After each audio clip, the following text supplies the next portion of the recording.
Hello friends, welcome to Sukash creation. இன்றைக்கி எங்கள் வீட்டில் மிளகா செடி நான் உங்ககிட்ட காட்டியிருப்பேன். இது மாதிரி ரெட் கலர் ஒயிட் கலர் மிளகாலாம். அதை தான் நான் எல்லாத்தையும் பழுத்து இருக்கு இல்லையா, அது எல்லாத்தையுமே பறிக்கிறேன். இது மாதிரி எங்கள் வீட்டில் ஒரு 5 செடி இருக்குது. 2 செடியில் மட்டும் நான் பறிச்சுக்கிட்டு போயிட்டு நான் பேஸ்ட்டு ரெடி பண்ணி வச்சுக்க போகிறேன். அந்த பேஸ்ட் ரொம்ப யூஸ்ஃபுல்லாக இருக்கும். நீங்களும் மிளகாய் சீப்பாக விற்கிதுன்னா இந்த மாதிரி வாங்கி அரைச்சி வச்சிக்கங்க. அது பச்சை மிளகாவும் இருந்தாலும் சரி, காஞ்ச மிளகாவாக இருந்துச்சுன்னா நீங்கள் அதை கொஞ்சம் நேரம் சுடு தண்ணியில் ஊற வச்சு இதே மெத்தட் செஞ்சு வச்சுக்கலாம். பச்சை மிளகா வாங்கிட்டு வரீங்க, உங்களுக்கு பழுத்து போயிடுச்சுன்னா கூட இந்த மாதிரி பண்ணலாம். நான் எல்லாத்தையும் கழுவிட்டு ஒரு மிக்ஸி ஜாரில் போட்டு ஒரு 10 பல் பூண்டு போட்டிருக்கேன்.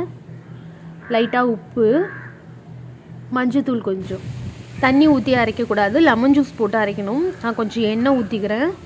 நீங்கள் ரொம்ப நாள் வரணும், 3 மாதம் அப்படிலாம் வரணுன்னா நீங்கள் லெமன் ஜூஸ் போட்டுக்கங்க. எனக்கு இது உடனே காலியாகிடும். அரைச்சாச்சு. பாட்டிலில் ஒரு 3 ஸ்பூன் போட்டுது உடனே நம்ம 1 ஸ்பூன் ஆயில் விடணும். அது மாதிரி பண்ணிக்கிட்டே இருக்கணும்.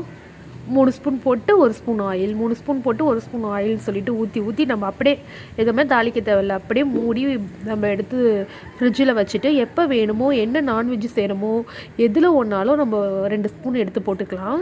மிளகாய் சீப்பாக இருக்கக்குள்ள இந்த மாதிரி ரெடி பண்ணி நீங்கள் ஸ்டோர் பண்ணிட்டீங்கன்னா நீங்கள் யூஸ் பண்ணிக்கலாம். ஒரு டைம் அரைச்சிக்கிட்டேன், 2வது தடவை ஒரு தடவை அரைச்சிக்கிட்டேன். நீங்கள் மிக்ஸ் பண்ணிக்கோங்க. அந்த உப்பு பூண்டுலாம் போட்டதை எல்லாத்துக்கூடையும் மிக்ஸ் பண்ணி போட்டு வச்சுக்கலாம். லைட்டாக எண்ணெய் ஊற்றி எலுமிச்சைப்பழம் பொழுது நம்ம அரைக்கக்குள்ளே அது கெட்டே போகாது. நான் லெமன் ஊற்றலை, ஏன்னா நான் 1 மந்த்லேயே எனக்கு காலி ஆகிடும். அதனால நீங்கள் 3 மந்த் அப்படிலாம் வைக்கணுன்னா நீங்கள் லெமன் ஊற்றிக்கோங்க. பாருங்கள், எண்ணெய் அப்படியே மேலே மிதக்குது பார்த்தீங்களா? அந்த மாதிரி ரெடி பண்ணிட்டோம்னா கெட்டே போகாது. நீங்கள் எந்த நான்வெஜ் பண்ணுறீங்க, ஏதாவது பொரியல் பண்ணுறீங்க, ஏதாவது கிரேவி பண்ணுறீங்கன்னா டக்குன்னு ஒரு 2 ஸ்பூன் எடுத்து போட்டுக்கலாம். சில்லி சிக்கன் பண்ணுறீங்க, அது மாதிரிலாம் எனக்குள்ளே இது போடக்குள்ள ரொம்ப டேஸ்ட்டாக இருக்கும்.